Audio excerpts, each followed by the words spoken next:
Hello everyone, welcome to yet another episode of Bloom Planner. आज हम बात करने वाले हैं रिटायरमेंट प्लानिंग के ऊपर। इम्पोर्टेंस ऑफ रिटायरमेंट प्लानिंग, क्यों ज़रूरी है रिटायरमेंट प्लानिंग करना एंड उसके फ़ायदे क्या है, उसका बेनिफिट्स क्या है। लेकिन रिटायरमेंट प्लानिंग के ऊपर जाने से पहले मैं आपको एक छोटी सी स्टोरी बताना चाहूँगी। तो एक गाँव था एंड गाँव के बाहर एक नदी और उसके बाद एक जंगल था। तो गांव में एक प्रथा थी, गांव में एक प्रथा चलती थी कि हर 5 साल के लिए एक राजा बनेगा। तो ये जो 5 साल होते थे, पूरे गांव, पूरा कस्बा राजा की बात मानेगा। जो भी राजा को चाहिए वो सब उसको प्रोवाइड करेंगे। बट 5 साल होने के बाद राजा को जंगल में जाना पड़ेगा और वहाँ पे लाइक अ बाबा और लाइक अ सेज अपनी आगे वाली ज़िंदगी बितानी पड़ेगी। जो भी राजा बनता था ना, बहुत एक्साइटेड होता था। तो they used to enjoy their life. ये 5 साल के लिए वो लोग अपनी लाइफ इस तरह से एन्जॉय करते थे। बट 5 साल ख़त्म होने के बाद उनको टेंशन आ जाती थी कि अब मेरी ज़िंदगी का क्या होगा, अब मैं अपनी आगे वाली ज़िंदगी कैसे जीऊँगा।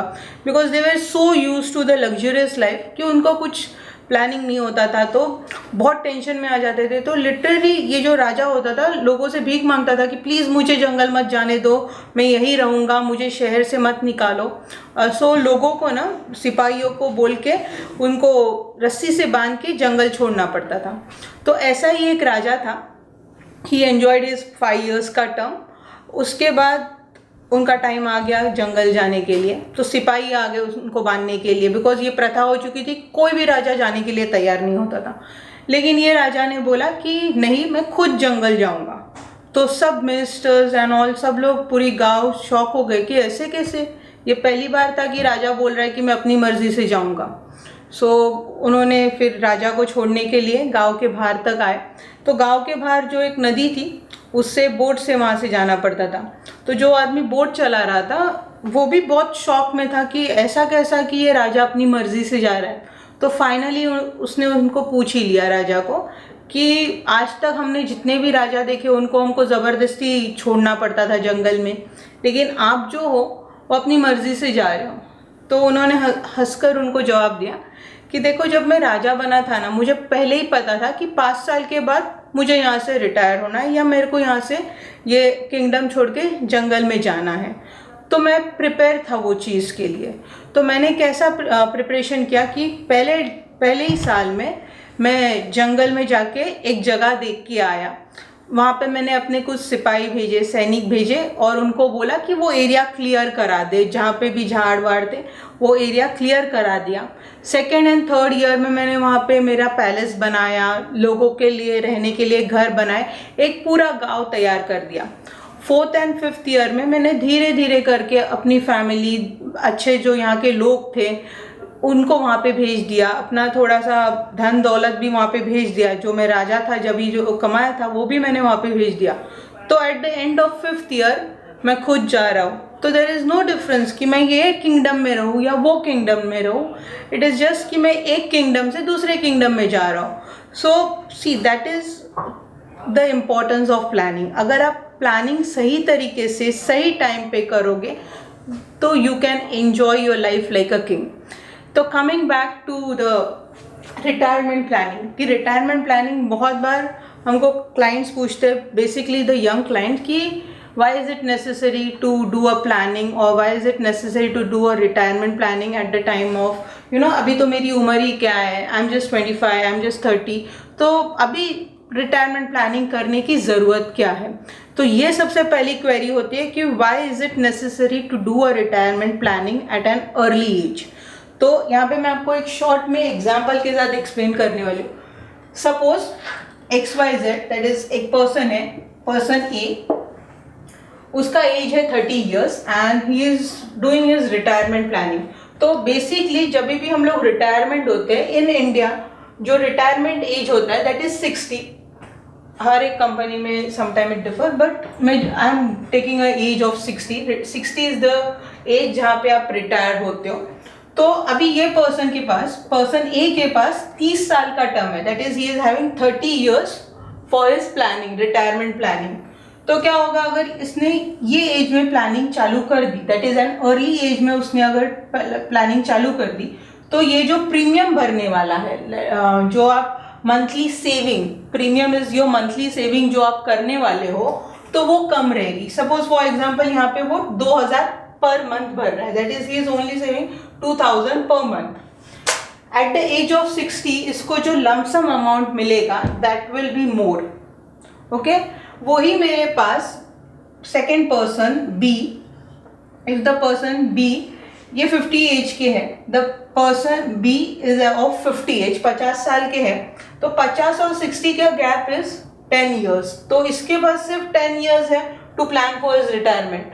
तो ये केस में क्या होगा, आपका जो प्रीमियम है वो बढ़ जाएगा, that is somewhat 7,000 to 8,000 per month. यहाँ पे आप 2000 भर रहे हो, यहाँ पे आप 8,000 या 9,000 भी भर सकते हो, और आपका जो बेनिफिट है वो कम हो जाएगा कंपेयर टू दिस। तो अगर आप अर्ली एज में चालू करोगे तो your premium will be less, your benefit will be मोर। अगर आप लेटर एज में चालू करते हो तो आपका जितना एज बढ़ेगा आपका बेनिफिट कम होता है ना, आपका प्रीमियम बढ़ जाता है। इसके अंदर और एक बात है कि लाइक जब आपका एज बढ़ जाता है, जब भी हमारा एज बढ़ता है तो हमारे हेल्थ इश्यूज बढ़ने लगते हैं। तो whenever you are going to have a health issues, like suppose एक फर्ज कीजिए कि 30 और 50 के गैप में एट द एज ऑफ 40 मेरा एक्सीडेंट हो गया, या I had some medical issues आ गए, जैसे डायबिटीज़ है। ऐसे अगर मेडिकल इश्यूज आ जाते हैं तो आपका जो प्रीमियम है वो बढ़ सकता है, because you are already suffering from a medical issue, health issue है आपको। या फिर एक्सट्रीम केसेस भी जब भी होते हैं, दैट इज जब एक्सट्रीम हेल्थ इश्यूज होते हैं तो पॉलिसी रिजेक्ट भी हो जाती है कंपनी की तरफ से। मतलब आप तो अप्लाई कर दोगे कि आई वांट अ पॉलिसी, लेकिन कंपनी की तरफ से आपका मेडिकल कंडीशन को ध्यान में रखते हुए policy might get rejected, as well as अगर आपको मेडिकल प्रॉब्लम है आपका प्रीमियम और ज़्यादा बढ़ सकता है। दैट इज़ अगर आपको मेडिकल इश्यूज है तो दिस 8,000 की जगह हो सकता है आपको 12,000 भी भरना पड़े पर मंथ, या 15,000 भी भरना पड़े, प्लस आपका बेनिफिट कम रहेगा। नेक्स्ट क्वेरी रिटायरमेंट प्लानिंग में जो आती है वो होती है, मेनी ऑफ द टाइम्स हम लोग गवर्नमेंट वर्कर है तो why we need to plan for retirement, हमको तो ऑलरेडी पेंशन मिलने वाला है। लेकिन अगर आप ग्राफ स्टडी करो for last 5 years, there are many government firms and many government employees जो एलिजिबल थे पेंशन के लिए, लेकिन किसी को 3 साल, किसी को 4 साल हो गए हैं, पेंशन अभी तक शुरू नहीं हुआ है। तो this are all the there are changes in policy. तो अगर आप एक साइड बाय साइड, आपको इट्स गुड थिंग कि आपका पेंशन है, like if you are working in a government firm and आपको पेंशन मिलने वाला है, it's a good thing.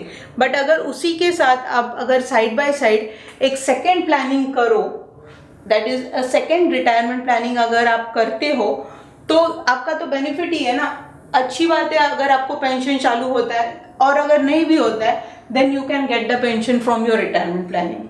In case आपका अगर जॉब से पेंशन आता है तो you can use this money anywhere that you want. So ये आपका एड ऑन बेनिफिट होगा जिनको गवर्नमेंट में जो लोग हैं उनको पेंशन है अगर तो। एंड इन केस अगर गवर्नमेंट के स्कीम्स चेंज होते हैं, जैसे कि लास्ट 5 साल में अगर आप देखो तो बहुत randomly there have been changes. जो लोग पेंशन के लिए, जैसे मैंने बोला कि एलिजिबल थे, उनका भी पेंशन नहीं आ रहा है टाइम पे। In that case you can utilize this fund for your pension. So guys, I hope आपका query related to the retirement planning clear है। In case आप जानना चाहते हो कि which plan you need to take for retirement planning, तो see there are various plan जो आपके needs से match होते हैं। So for that you can contact us on the given number and you can take an appointment. We can guide you more clearly कि आपको कौन से प्लान के लिए जाना चाहिए, आपके नीड के हिसाब से आपका कौन सा प्लान होना चाहिए। एंड गाइज कुछ don't forget to like and subscribe our channel को सब्सक्राइब करना मत भूलिए। And please do share this video with all your friends and relatives so that उनको भी बेनिफिट मिल सके अगर किसी को रिटायरमेंट प्लानिंग करना है। So and lastly, thanks a lot for joining us today. Next time we'll be coming up with another query. Thanks a lot.